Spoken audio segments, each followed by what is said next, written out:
Good morning. Welcome. I am so totally excited because I have a couple things I want to share with you. I am building a craft area in my bedroom, but it is placed where there's a window and then there's a ledge, and I'm building on either side of the window. And so to film the actual build is being very difficult. So what I'm going to do is I'm going to share different aspects of the build with you, and then hopefully be able to share the build with you on a day more like this when I'm actually home.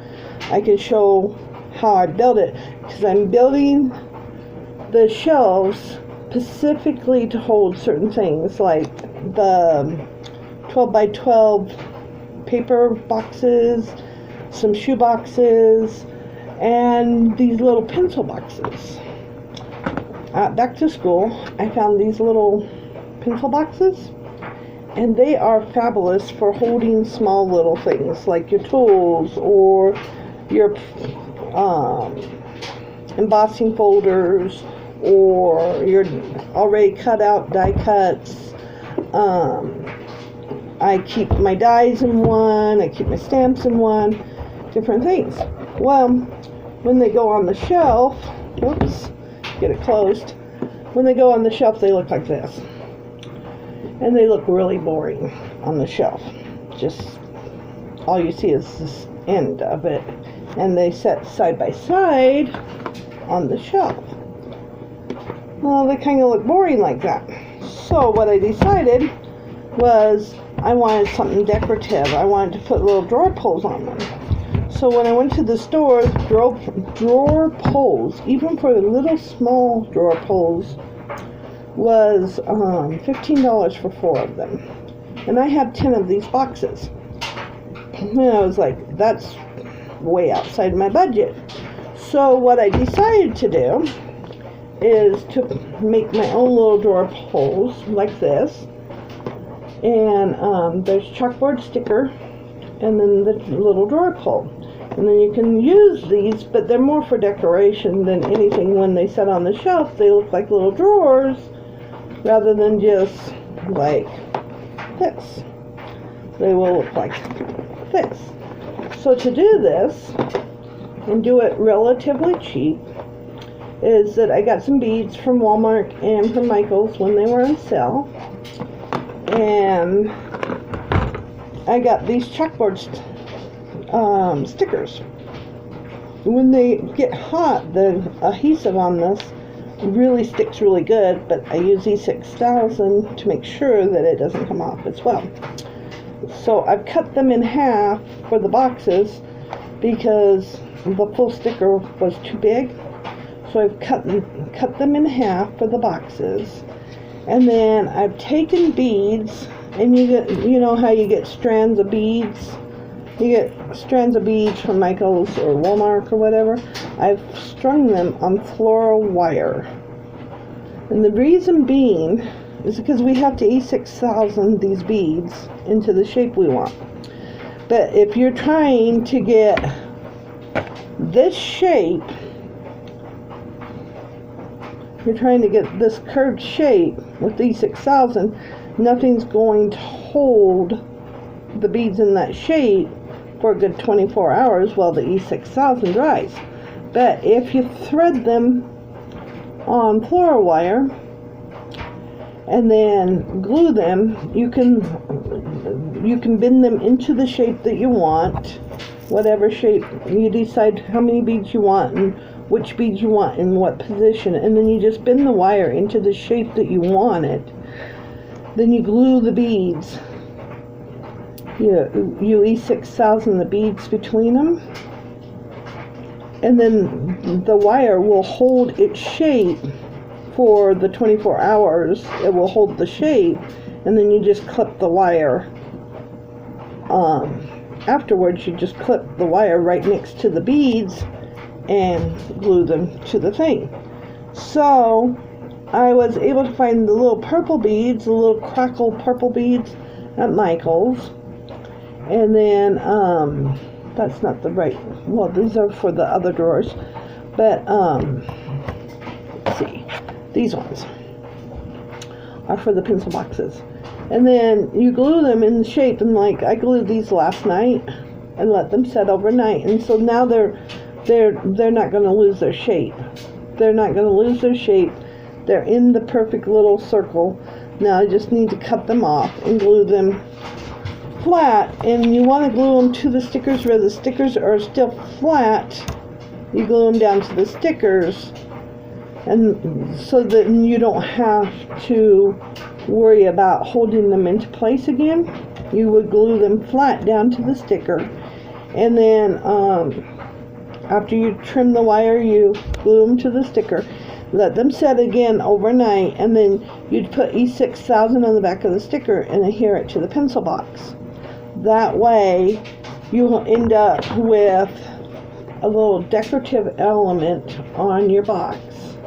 So when they set on the shelf with each other, when you start stacking them on the shelf, and I have 5 on one shelf, 5 on the other shelf, but when you get them stacked, they have a decoration. They don't look just like this.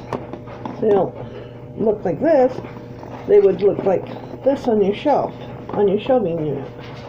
And it just gives a little bit of a nicer look to it, gives it more a drawer look to it.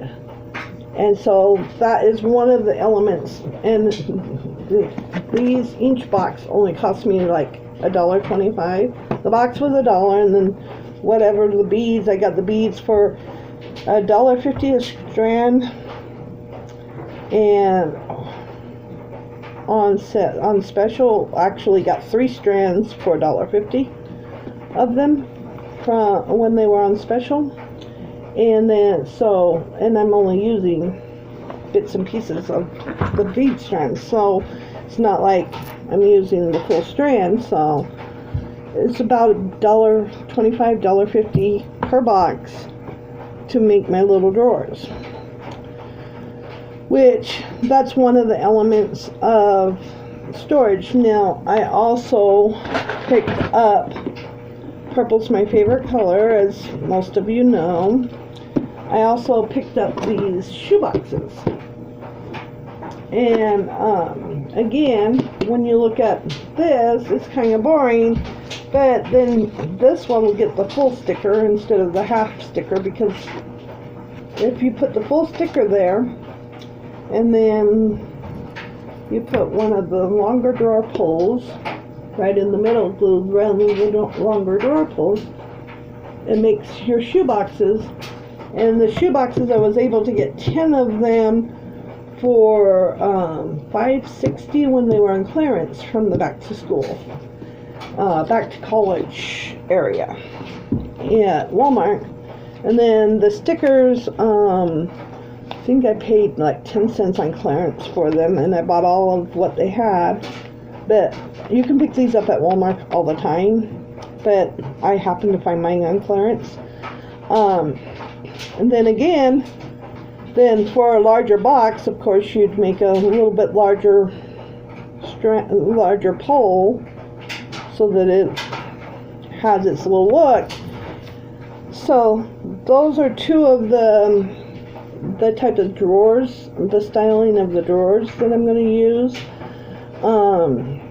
to help store my crafts in.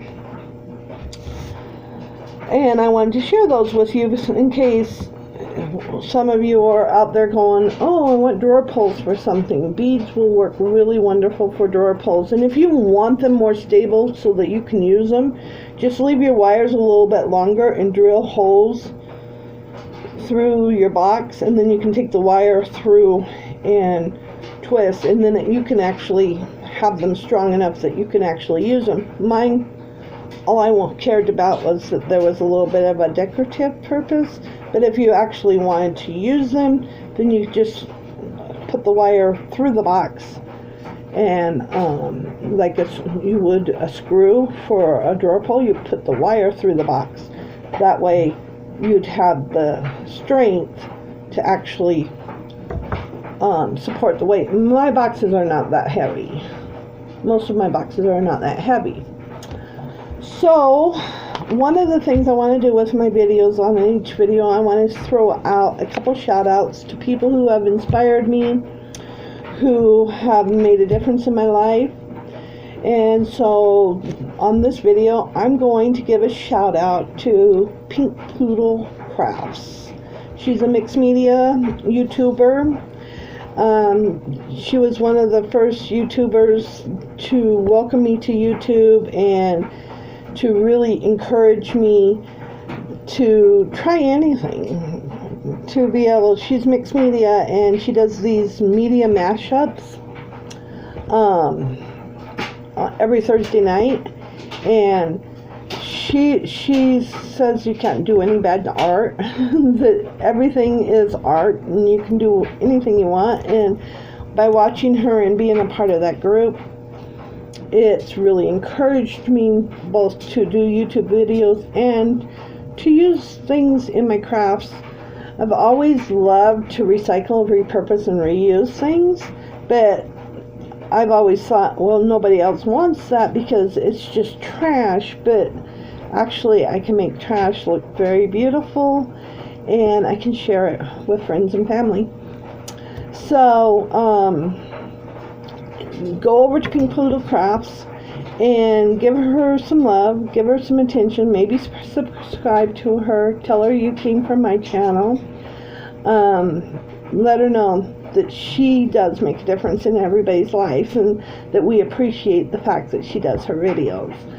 My second person that I'd like to give a shout out to is not a crafter per se. She does a lot of art, but she's more does planning, and her YouTube name is Electric Scribbles, and she's a sweetheart. Amanda is her real name, and she's just such a sweetheart.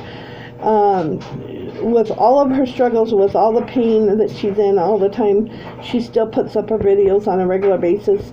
She still lets us come into her studio and into her life and learn how she makes her paints and her stickers and how she does her planning and be a part of her life. And so I'd really appreciate it if you'd go over and show her some love, tell her that you came from my channel, and let her know that she's making a difference in the lives of others.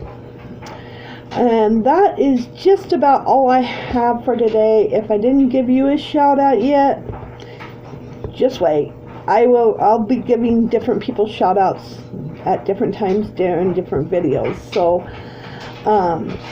yeah, I'm going to try to give everybody a shout out that's really means a lot to me, and I watch their videos. So have a great day, and I hope to see you real soon in the next video.